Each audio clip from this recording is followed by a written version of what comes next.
Manipuri Hope Channel da mayam butramna okcheri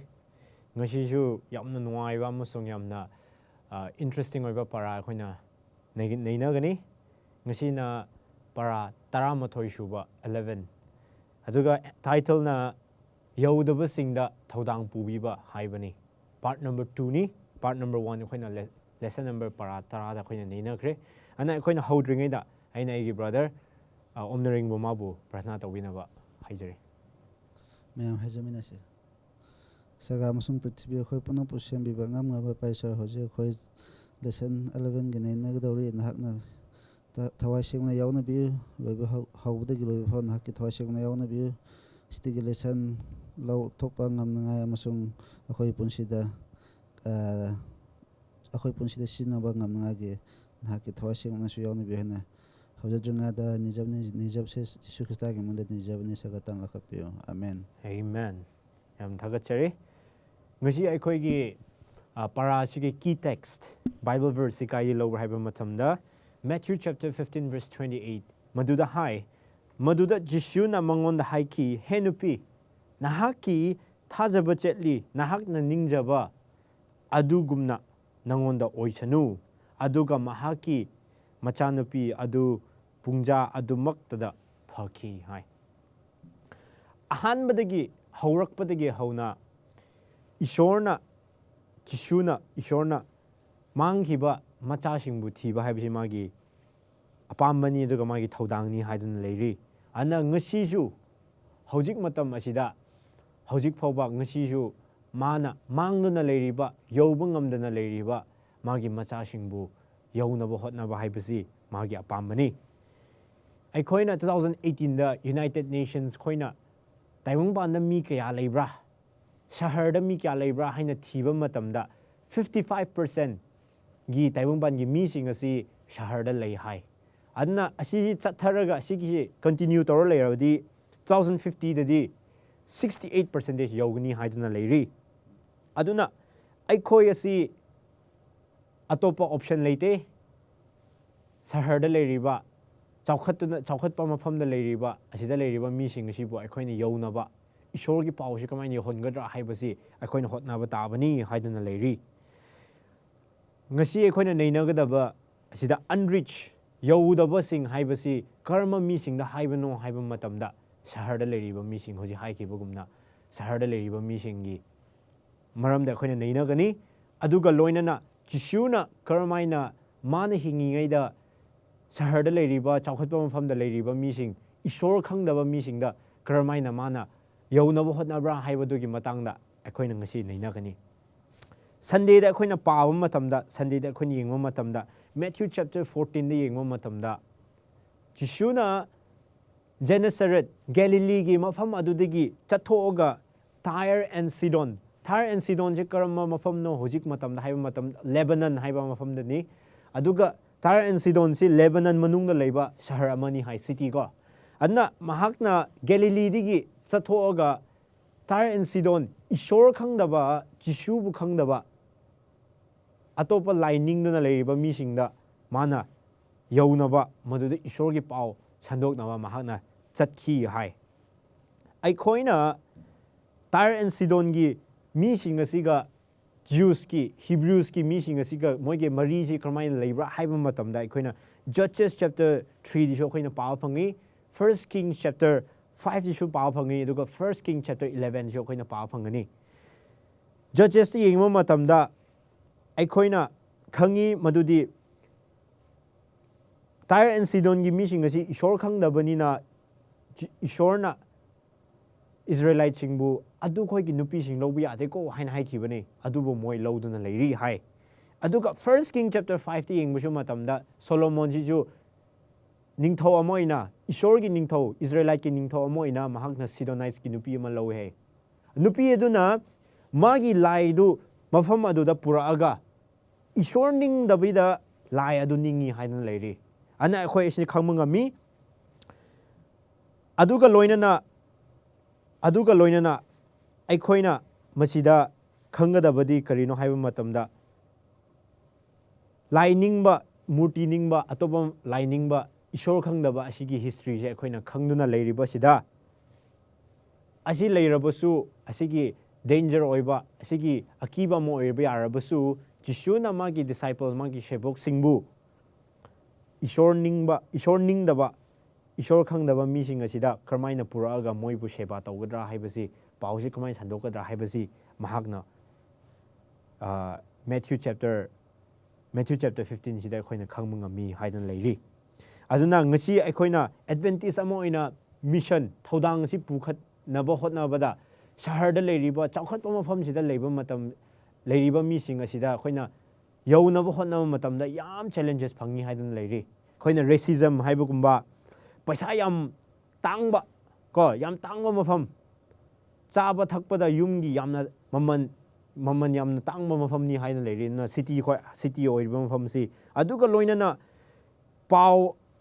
ꯇꯥꯏꯕꯪꯄꯥꯟꯁꯤꯗ ꯁꯍꯔꯗ ꯂꯩꯔꯤꯕ ꯃꯤꯁꯤꯡ ꯑꯁꯤ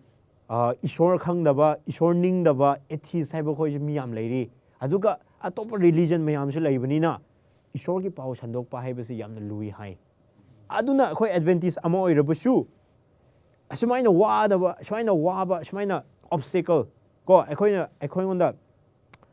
ꯑꯊꯤꯡꯕ ꯁꯨꯃꯥꯏꯅ ꯀꯌꯥ ꯂꯩꯔꯕꯁꯨ ꯏꯁꯣꯔꯉꯣꯟꯗ ꯑꯩꯈꯣꯏꯅ ꯃꯥꯒꯤ ꯄꯥꯎꯁꯦ ꯊꯧꯗꯥꯡꯁꯦ ꯑꯩꯈꯣꯏꯅ ꯄꯨꯈꯠꯀꯗꯕꯅꯤ ꯍꯥꯏꯕꯁꯤ ꯁꯟꯗꯦ ꯄꯣꯔꯁꯟꯗ ꯑꯩꯈꯣꯏꯅ ꯈꯪꯕ ꯉꯝꯃꯤ ꯑꯅ ꯃꯟꯗꯦ ꯄꯣꯔꯁꯟꯗ ꯑꯩꯈꯣꯏꯅ ꯆꯠꯄ ꯃꯇꯝꯗ ꯁꯤꯀꯤꯡ ꯗ ꯃꯜꯇꯤꯇ꯭ꯌꯨꯠ ꯍꯥꯏꯗꯨꯅ ꯂꯩꯔꯤ ꯆꯦꯂꯦꯟꯖꯦꯁ ꯑꯁꯤꯗ ꯑꯊꯤꯡꯕ ꯀꯌꯥ ꯂꯩꯔꯕꯁꯨ ꯃꯄꯥꯟꯂꯣꯝꯗꯒꯤ ꯃꯅꯨꯡꯂꯣꯝꯗꯒꯤ ꯑꯋꯥꯕ ꯀꯌా ꯊꯦꯡꯅꯔꯕꯁꯨ ꯖꯤꯁꯨꯅ ꯑꯩꯈꯣꯏꯉꯣꯟꯗ ꯁꯍꯔꯗ ꯆꯠꯂꯨ ꯍꯥꯏꯕꯁꯤ ꯑꯩꯈꯣꯏꯉꯣꯟꯗ ꯍꯥꯏꯗꯨꯅ ꯂꯩꯔꯤ ꯍꯥꯏ ꯑꯗꯨꯅ ꯂꯨꯛ ꯆꯦꯞꯇꯔ 19:41ꯗ ꯌꯦꯡꯕ ꯃꯇꯝꯗ ꯖꯤꯁꯨꯅ ꯖꯦꯔꯨꯁꯂꯦꯝ ꯃꯤ ꯌꯥꯝꯅ ꯊꯜꯂ ꯂꯩꯕ ꯃꯐꯝ ꯑꯗꯨꯗ ꯃꯥ ꯆꯠꯄ ꯃꯇꯝꯗ ꯖꯦꯔꯨꯁꯂꯦꯝꯒꯤ ꯃꯤꯁꯤꯡꯕꯨ ꯌꯦꯡꯉꯒ ꯃꯥ ꯀꯞꯈꯤ ꯍꯥꯏ ꯃꯥꯅ ꯀꯞꯄ ꯃꯔꯝꯗꯨꯗꯤ ꯏꯁꯣꯔ ꯈꯪꯗꯕꯤꯗ ꯏꯁꯣꯔ ꯂꯩꯐꯝ ꯇꯦꯝꯄꯜ ꯑꯗꯨꯗ ꯃꯣꯏꯅ ꯂꯂꯣꯜꯂꯒ ꯆꯤꯟꯊꯤꯔꯒ ꯍꯨꯔꯥꯜꯂꯒ ꯂꯩꯔꯤꯕꯗꯨ ꯎꯔꯒ ꯃꯥꯅ ꯀꯞꯇꯨꯅ ꯂꯩꯔꯤꯕꯁꯤ ꯑꯩꯈꯣꯏꯅ ꯈꯪꯕ ꯉꯝꯃꯤ ꯑꯗꯨꯅ ꯏꯁꯣꯔꯒꯤ ꯅꯨꯡꯁꯤꯕꯁꯦ ꯀꯌꯥꯝ ꯆꯥꯎꯕꯅꯣ ꯍꯥꯏꯕꯗꯤ ꯑꯩꯈꯣꯏ ꯈꯪꯕ ꯉꯝꯃꯣꯏ ꯑꯗꯨꯕꯨ ꯀꯔꯝꯍꯥꯏꯅ ꯏꯁꯣꯔꯅ ꯃꯥ ꯈꯪꯗꯕ ꯁꯍꯔꯗ ꯂꯩꯔꯤꯕ ꯆꯥꯎꯈꯠꯄ ꯃꯐꯝꯁꯤꯗ ꯃꯤ ꯌꯥꯝ ꯂꯩꯔꯤꯕ ꯃꯐꯝꯁꯤꯗ ꯃꯥꯅ ꯀꯌꯥꯃꯨꯛ ꯅꯨꯡꯁꯤꯕ꯭ꯔꯥ ꯍꯥꯏꯕꯗꯨ ꯑꯩꯈꯣꯏꯁꯨ ꯅꯨꯡꯁꯤꯕ ꯊꯣꯛꯏ ꯍꯥꯏꯗꯨꯅ ꯂꯩꯔꯤ ꯑꯗꯨꯒ ꯂꯣꯏꯅꯅ ꯍꯧꯖꯤꯛꯇꯤ ꯃꯦꯊ꯭ꯌꯨ ꯆꯦꯞꯇꯔ 4ꯁꯤꯗ ꯑꯩꯈꯣꯏꯅ ꯄꯥꯕ ꯃꯇꯝꯗ ꯖꯤꯁꯨꯅ ꯃꯥꯒꯤ ꯑꯉꯛꯄ ꯊꯕꯛꯁꯤꯡ ꯇꯧꯊꯣꯛꯄꯗ ꯃꯤꯠ ꯎꯗꯕ ꯃꯤꯕꯨ ꯐꯍꯟꯕ ꯈꯣꯡ ꯇꯦꯛꯄꯕꯨ ꯐꯍꯟꯕ ꯂꯦꯄ꯭ꯔꯣꯁꯤ ꯅꯥꯕ ꯃꯤꯁꯨ ꯐꯍꯟꯕ ꯃꯇꯝꯗ ꯃꯤ ꯃꯌꯥꯝꯗꯒꯤ ꯃꯐꯝꯗꯒꯤ ꯂꯥꯛꯑꯦ ꯍꯥꯏ ꯂꯥꯛꯏꯕꯁꯤ ꯒꯦꯂꯤꯂꯤꯗꯒꯤ ꯂꯥꯛꯏ ꯗꯦꯀꯥꯄꯣꯂꯤꯁ ꯍꯥꯏꯕ ꯏꯁꯠꯔꯣꯝꯗꯒꯤꯀꯣ ꯑꯗꯨꯗꯒꯤ ꯂꯥꯛꯄ ꯌꯥꯎꯏ ꯖꯦꯔꯨꯁꯂꯦꯝꯗꯒꯤ ꯂꯥꯛꯏ ꯖꯨꯗꯤꯌꯥꯗꯒꯤ ꯂꯥꯛꯏ ꯁꯃꯔꯤꯌꯥ ꯂꯣꯏ ꯌꯥꯎꯔꯒ ꯂꯣꯏ ꯂꯥꯛꯑꯦ ꯍꯥꯏꯗꯨꯅ ꯂꯩꯔꯤ ꯑꯗꯨꯕꯨ ꯂꯥꯛꯇꯕ ꯃꯐꯝ ꯈꯔ ꯌꯥꯎꯏ ꯍꯥꯏ ꯃꯗꯨꯗꯤ ꯁꯤꯗꯣꯟꯒ ꯇꯥꯏꯔꯅꯤ ꯍꯥꯏ ꯂꯦꯕꯅꯟꯗ ꯂꯩꯔꯤꯕ ꯑꯗꯨꯅ ꯖꯤꯁꯨꯅ ꯃꯥꯒꯤ ꯁꯦꯕꯣꯛꯁꯤꯡꯕꯨ ꯄꯨꯔꯒ ꯇꯥꯏꯔ ꯑꯦꯟ ꯁꯤꯗꯣꯟꯁꯤꯗ ꯀꯔꯤꯒꯤ ꯆꯠꯄꯅꯣ ꯍꯥꯏꯕꯁꯤ ꯃꯔꯝ ꯑꯗꯨ ꯑꯩꯈꯣꯏꯅ ꯈꯪꯕ ꯉꯝꯃꯤ ꯑꯗꯨꯅ ꯑꯩꯈꯣꯏꯅ ꯑꯁꯤꯒꯤ ꯀꯟꯇꯤꯅꯨꯋꯦꯁꯟꯁꯤ ꯇ꯭ꯌꯨꯁꯗꯦ ꯄꯣꯔꯁꯟ ꯋꯦꯅꯁꯗꯦ ꯄꯣꯔꯁꯟ ꯑꯃꯨꯛꯁꯨ ꯊꯔꯁꯗꯦ ꯄꯣꯔꯁꯟ ꯑꯩꯈꯣꯏꯅ ꯃꯊꯪ ꯅꯩꯅꯒꯅꯤ ꯑꯗꯨꯅ ꯉꯁꯤ ꯃꯟꯗꯦ ꯄꯣꯔꯁꯟ ꯁꯤꯀꯤꯡ ꯗ ꯃꯜꯇꯤꯇ꯭ꯌꯨꯠ ꯁꯤꯗ ꯂꯣꯏꯁꯤꯟꯖꯔꯦ ꯑꯗꯨꯅ ꯑꯔꯣꯏꯕꯗ ꯑꯣꯏꯅ ꯃꯟꯗꯦ ꯄꯣꯔꯁꯟꯒꯤ ꯑꯁꯤꯗ ꯃꯣꯏꯅ ꯆꯥꯎꯈꯠꯄ ꯃꯐꯝꯁꯤꯗ ꯂꯩꯔꯤꯕ ꯃꯤꯁꯤꯡ ꯑꯁꯤ ꯄꯩꯁా ꯀꯌా ꯄꯥꯏꯔꯕꯁꯨ ꯂꯂꯣꯟ ꯏꯇꯤꯛꯇ ꯀꯌꯥꯃꯨꯛ ꯋꯥꯡ ꯆꯥꯎꯔꯕꯁꯨ ꯏꯁꯣꯔ ꯈꯪꯗ꯭ꯔꯗꯤ ꯀꯥꯟꯅꯗꯦ ꯍꯥꯏꯕꯁꯤ ꯑꯩꯈꯣꯏꯅ ꯃꯣꯏꯕꯨ ꯔꯤꯃꯥꯏꯟ ꯇꯧꯐꯝ ꯊꯣꯛꯏ ꯍꯥꯏꯗꯨꯅ ꯂꯩꯔꯤ ꯑꯗꯨꯅ ꯀꯟꯇꯤꯅꯨꯋꯦꯁꯟ ꯏꯟ ꯇꯥꯏꯔ ꯑꯦꯟ ꯁꯤꯗꯣꯟ ꯇ꯭ꯌꯨꯁꯗꯦ ꯄꯣꯔꯁꯟꯁꯤꯗ ꯑꯩꯒꯤ ꯕ꯭ꯔꯗꯔ ꯑꯣꯝꯅꯔꯤꯡ ꯃꯥꯕꯨ ꯃꯇꯝ ꯄꯤꯖꯔꯤ ꯇ꯭ꯌꯨꯁꯗꯦ ꯂꯦꯁꯟꯗ ꯑꯩꯈꯣꯏꯅ ꯎꯕ ꯐꯪꯉꯤ ꯇꯥꯏꯔ ꯑꯦꯟ ꯁꯤꯗꯣꯟ ꯑꯁꯤꯒꯤ ꯂꯝꯁꯤꯗ ꯖꯤꯁꯨ ꯈ꯭ꯔꯤꯁꯇꯥꯅ ꯂꯥꯛꯄ ꯃꯇꯝꯗ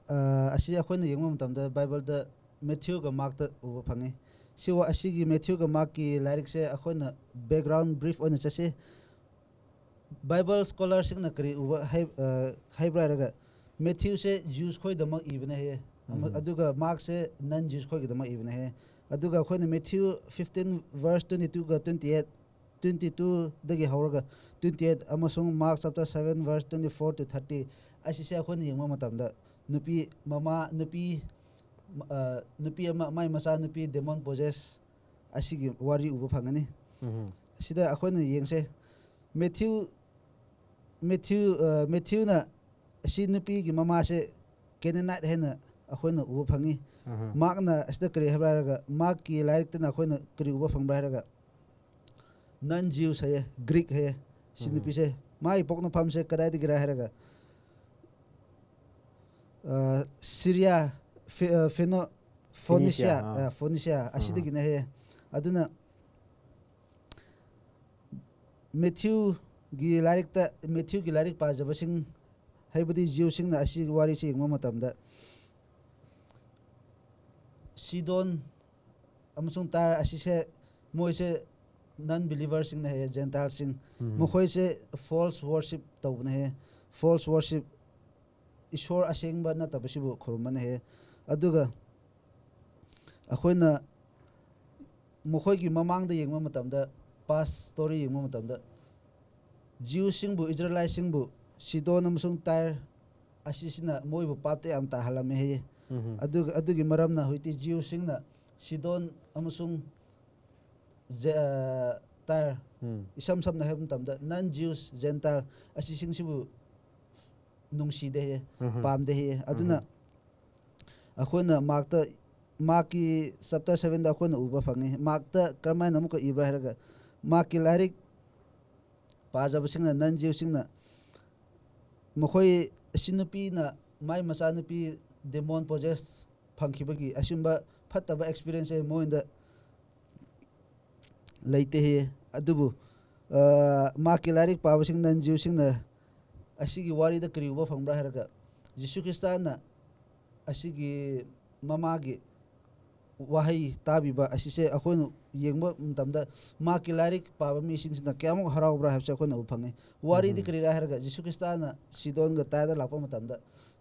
ꯃꯃꯥꯅ ꯖꯤꯁꯨ ꯈ꯭ꯔꯤꯁꯇꯥꯟꯗ ꯅꯣꯟꯖꯔꯝꯃꯦ ꯍꯥꯏꯌꯦ ꯀꯔꯤꯒꯤꯔꯥ ꯍꯥꯏꯔꯒ ꯃꯆꯥꯅꯨꯄꯤ ꯗꯤꯃꯣꯟ ꯄꯣꯖꯦꯁ ꯑꯣꯏꯕꯁꯦ ꯑꯃꯠꯇ ꯐꯍꯟꯕꯤꯌꯣ ꯍꯥꯏꯅ ꯅꯣꯟꯖꯩ ꯍꯥꯏꯌꯦ ꯑꯗꯨ ꯃꯇꯝꯗ ꯖꯤꯁꯨ ꯈ꯭ꯔꯤꯁꯇꯥꯟꯅ ꯃꯃꯥꯕꯨ ꯏꯒꯅꯣꯔ ꯇꯧꯋꯦ ꯍꯥꯏꯌꯦ ꯑꯗꯨꯒ ꯀꯔꯤꯒꯤ ꯏꯒꯅꯣꯔ ꯇꯧꯕ꯭ꯔꯥ ꯍꯥꯏꯔꯒ ꯑꯩꯈꯣꯏꯅ ꯎꯕ ꯐꯪꯒꯅꯤ ꯃꯇꯝꯗꯨꯗ ꯖ꯭ꯌꯨꯁꯤꯡꯅ ꯖꯦꯟꯇꯥꯏꯜꯁꯤꯡꯕꯨ ꯌꯦꯡꯊꯤꯕꯒꯤ ꯇꯥꯏꯞꯇ ꯃꯥꯅ ꯑꯍꯥꯟꯕꯗ ꯁꯨꯃꯥꯏꯅ ꯔꯤꯌꯦꯛ ꯇꯧꯔꯝꯃꯦ ꯍꯥꯏꯌꯦ ꯏꯒꯅꯣꯔ ꯇꯧꯔꯝꯃꯦ ꯍꯥꯏꯌꯦ ꯀꯔꯤꯒꯤꯔꯥ ꯍꯥꯏꯔꯒ ꯖꯤꯁꯨꯅ ꯃꯥꯒꯤ ꯇꯨꯡ ꯏꯟꯕ ꯃꯤꯁꯤꯡꯕꯨ ꯑꯁꯤ ꯄꯔꯥ ꯇꯥꯛꯅꯤꯡꯉꯥꯏꯒꯤꯗꯃꯛꯇꯅꯦ ꯍꯥꯏꯌꯦ ꯀꯔꯤꯒꯤꯔꯥ ꯍꯥꯏꯔꯒ ꯀꯔꯝꯍꯥꯏꯅ ꯄꯔꯥ ꯇꯥꯛꯀꯗꯧꯕ꯭ꯔꯥ ꯍꯥꯏꯔꯒ ꯃꯤꯄꯨꯝ ꯈꯨꯗꯤꯡꯃꯛꯁꯦ ꯑꯃꯠꯇ ꯂꯧꯒꯗꯧꯕꯅꯤ ꯅꯨꯡꯁꯤ ꯆꯥꯟꯅ ꯂꯩꯒꯗꯧꯕꯅꯤ ꯌꯦꯡꯊꯤꯕ ꯂꯩꯔꯣꯏꯗꯕꯅꯤꯅ ꯑꯁꯤꯒꯤ ꯄꯔꯥꯁꯦ ꯇꯥꯛꯅꯕꯅꯦ ꯍꯥꯏꯌꯦ ꯑꯗꯨꯅ ꯖꯤꯁꯨ ꯈ꯭ꯔꯤꯁꯇꯥꯅ ꯅꯨꯄꯤꯒꯤ ꯋꯥꯍꯩꯗꯣ ꯑꯅꯤꯁꯨꯅꯕ ꯍꯥꯏꯔꯛꯄ ꯃꯇꯝꯗ ꯍꯟꯖꯤꯟ ꯍꯟꯖꯤꯟ ꯍꯥꯏꯔꯛꯄ ꯃꯇꯝꯗ ꯖꯤꯁꯨ ꯈ꯭ꯔꯤꯁꯇꯥꯅ ꯃꯃꯥꯒꯤ ꯋꯥꯍꯩꯗꯣ ꯇꯥꯕꯤꯔꯒ ꯃꯃꯥꯉꯣꯟꯗ ꯅꯨꯡꯁꯤ ꯊꯧꯖꯥꯜꯗꯣ ꯎꯠꯄꯤꯔꯝꯃꯤ ꯎꯠꯄꯤꯔꯦ ꯍꯥꯏꯔꯒ ꯃꯆꯥꯅꯨꯄꯤꯉꯣꯟꯗꯒꯤ ꯂꯩꯕ ꯗꯦꯃꯣꯟ ꯄꯣꯖꯦꯁꯇꯣ ꯐꯍꯜꯂꯝꯃꯦ ꯍꯥꯏꯌꯦ ꯑꯁꯤꯒꯤ ꯋꯥꯔꯤꯁꯦ ꯑꯩꯈꯣꯏꯅ ꯗꯤꯇꯦꯜ ꯑꯣꯏꯅ ꯆꯠꯄ ꯃꯇꯝꯗ ꯃꯃꯥꯅ ꯖꯤꯁꯨ ꯈ꯭ꯔꯤꯁꯇꯥꯟꯗ ꯑꯩꯒꯤ ꯏꯆꯥꯅꯨꯄꯤꯁꯦ ꯑꯝꯇ ꯐꯍꯟꯕꯤꯌꯨ ꯍꯥꯏꯕ ꯃꯇꯝꯗ ꯖꯤꯁꯨ ꯈ꯭ꯔꯤꯁꯇꯥꯟꯅ ꯀꯔꯤ ꯈꯨꯝꯕ꯭ꯔꯥ ꯍꯥꯏꯔꯒ ꯍꯨꯏꯗ ꯑꯉꯥꯡꯁꯤꯡꯗ ꯄꯤꯕ ꯑꯆꯥꯄꯣꯠꯁꯦ ꯍꯨꯏꯗ ꯍꯥꯟꯅ ꯄ꯭ꯔꯥꯏꯌꯣꯔꯤꯇꯤ ꯊꯝꯃꯒ ꯄꯤꯕ ꯌꯥꯗꯦ ꯍꯥꯏꯅ ꯁꯨꯃꯥꯏꯅ ꯈꯨꯝꯃꯝꯃꯤ ꯈꯨꯝꯕ ꯃꯇꯝꯗ ꯃꯃꯥꯅ ꯀꯔꯤ ꯄꯥꯎꯈꯨꯝ ꯈꯨꯝꯕ꯭ꯔꯥ ꯍꯥꯏꯔꯒ ꯇꯦꯕꯜ ꯃꯈꯥꯗ ꯇꯥꯕ ꯆꯤꯟꯖꯥꯛꯇꯨꯁꯨ ꯍꯨꯏꯅ ꯆꯥꯕ ꯐꯪꯉꯤ ꯍꯨꯏꯅꯗꯤ ꯆꯥꯕ ꯐꯪꯉꯦꯅ ꯍꯥꯏ ꯑꯁꯤꯒꯤ ꯑꯁꯨꯃꯥꯏꯅ ꯃꯃꯥꯅ ꯄꯥꯎꯈꯨꯝꯁꯦ ꯈꯨꯝꯕ ꯃꯇꯝꯗ ꯖꯤꯁꯨ ꯈ꯭ꯔꯤꯁꯇꯥꯟꯅ ꯃꯃꯥꯉꯣꯟꯗ ꯀꯔꯤ ꯍꯥꯏꯕ꯭ꯔꯥ ꯍꯥꯏꯔꯒ ꯅꯪꯒꯤ ꯊꯥꯖꯕꯒꯤ ꯃꯄꯥꯟꯅ ꯅꯆꯥꯅꯨꯄꯤꯁꯦ ꯐꯍꯟꯈ꯭ꯔꯦ ꯍꯥꯏꯅ ꯍꯥꯏꯌꯦ ꯑꯩꯈꯣꯏꯅ ꯐꯥꯔꯁ ꯖꯣꯟ ꯆꯞꯇꯔ 2 ꯚꯔꯁ 2ꯗ ꯑꯩꯈꯣꯏꯅ ꯎꯕ ꯐꯪꯉꯤ ꯖꯤꯁꯨ ꯈ꯭ꯔꯤꯁꯇ ꯂꯥꯛꯂꯒ ꯑꯩꯈꯣꯏꯒꯤꯗꯃꯛ ꯁꯤꯕꯤꯌꯦ ꯍꯥꯏꯌꯦ ꯑꯗꯨ ꯑꯩꯈꯣꯏꯒꯤ ꯈꯛꯇ ꯅꯠꯇꯗꯅ ꯃꯤꯄꯨꯝ ꯈꯨꯗꯤꯡꯃꯛꯀꯤꯗꯃꯛꯇ ꯁꯤꯕꯤꯌꯦ ꯍꯥꯏꯌꯦ ꯑꯗꯨꯅ ꯃꯤꯄꯨꯝ ꯈꯨꯗꯤꯡꯃꯛꯁꯦ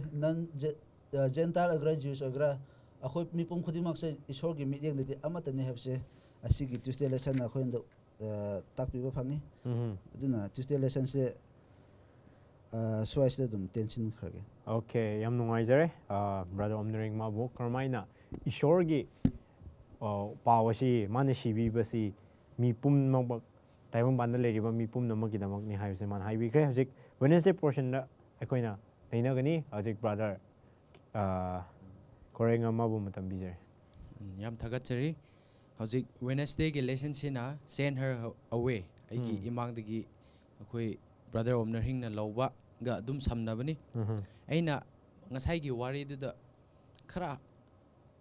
adum ningsing hambugum habningba akhoi disciples khoi gi lairik tambi bane ko adu khangna tana isorna hojiki ya taba kan de yam thi ko verse hojiki nupi sine laraga icha nupi se kanbiyo haiba kan sida mana hai ai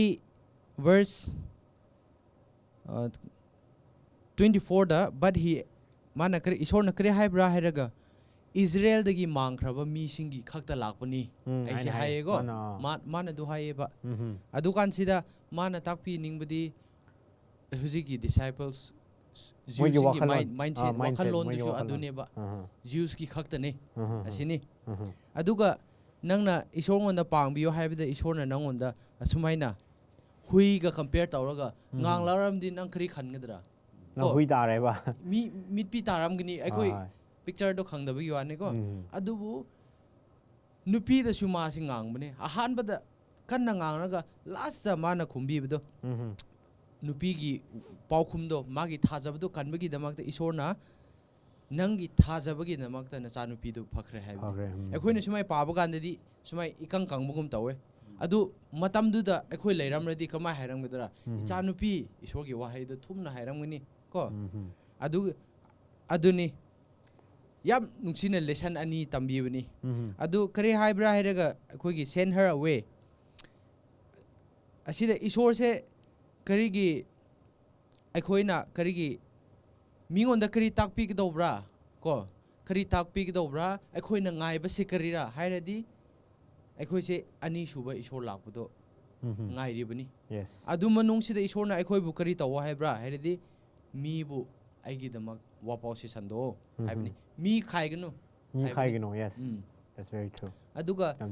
asi lesson na haibase moina tire ga sidon da chatpase karigi moi ministry tawba se wakhan thoktabra hairadi nationalism ko masa gi ase aigi mini aigi nate ko aduga pride pongba ma isor se Jesus Christa se isor se khoi gi isor khaktani Jews ki khaktani haiba gumba aduga moina asugumba se khanman magi opportunity isorna challo haibdo moise khanghaudaba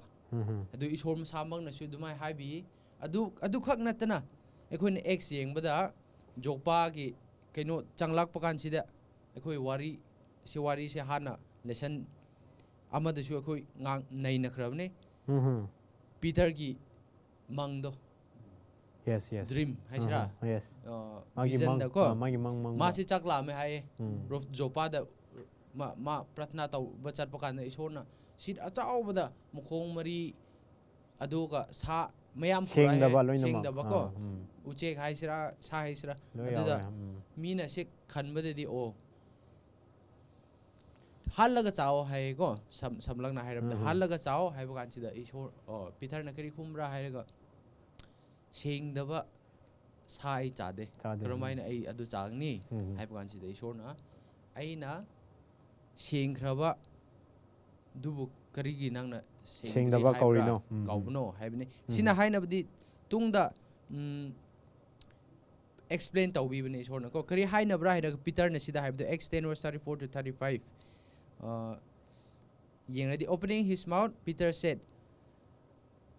most certainly understand now that God is not one to show partiality isor se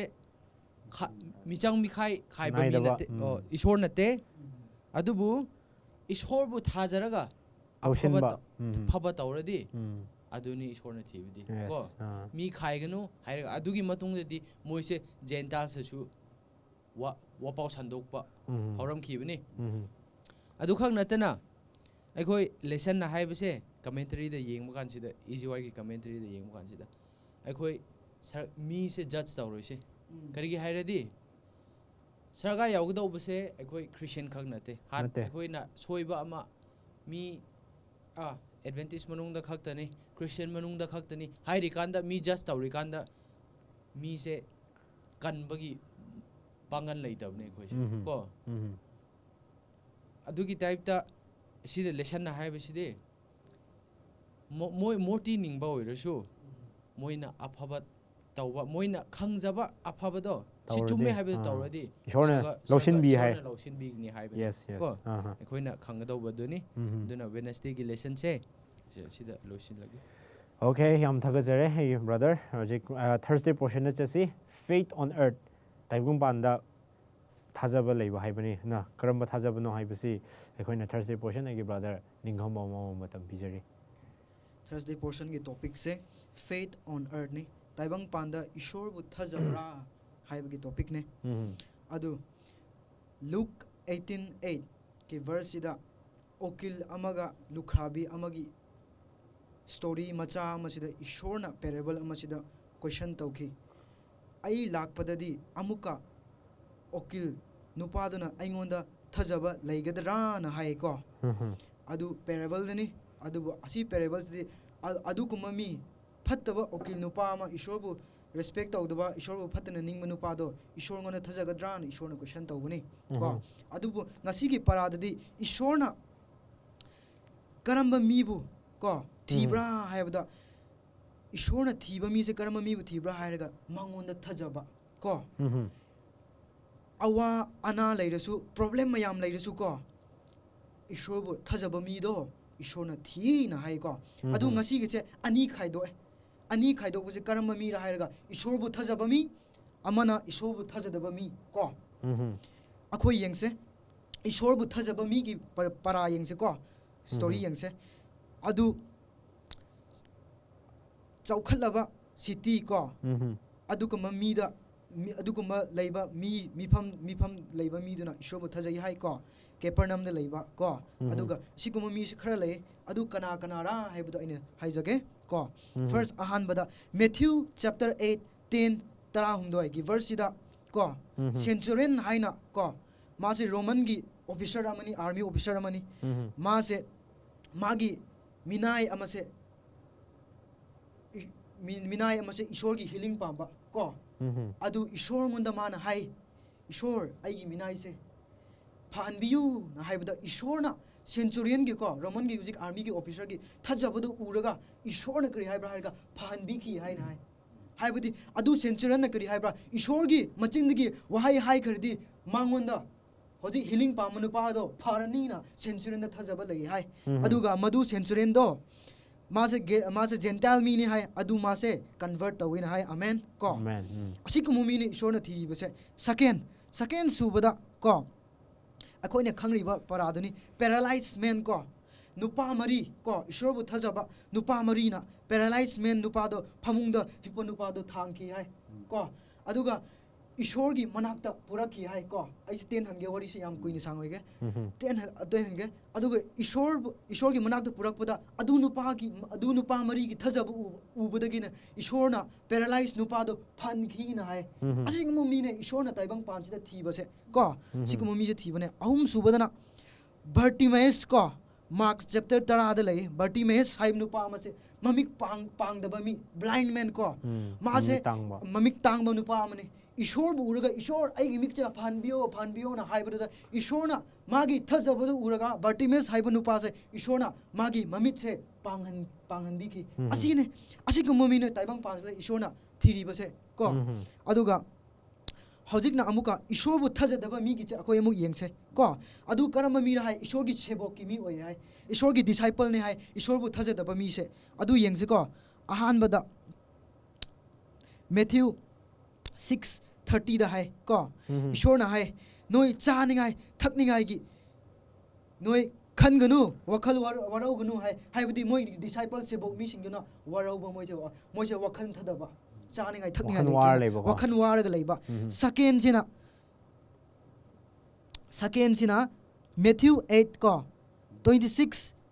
त अमु हाय को ईश्वर की disciple मी से मोयसे ही the मोयसे तोंगगा लेबदा यामना नुंगसित नुंगलाई lucky अदुगी पात को सी of Galilee they lucky अदुदा Moyna ईश्वर अखोइबु कन्बियो न हाय अदुना ईश्वरना मोयबु हाय करिगेरा नोय थजबसे यामदबसे ना ईश्वरना question तौकी को अदुगा अहुमदना Matthew 16:8 तो को disciple mi se moi se wari sar ga leire moi se bread purak ta ba ko moi se tan purak ta ba tan purak ta ba gi ne ishor na moi ngon da hai ki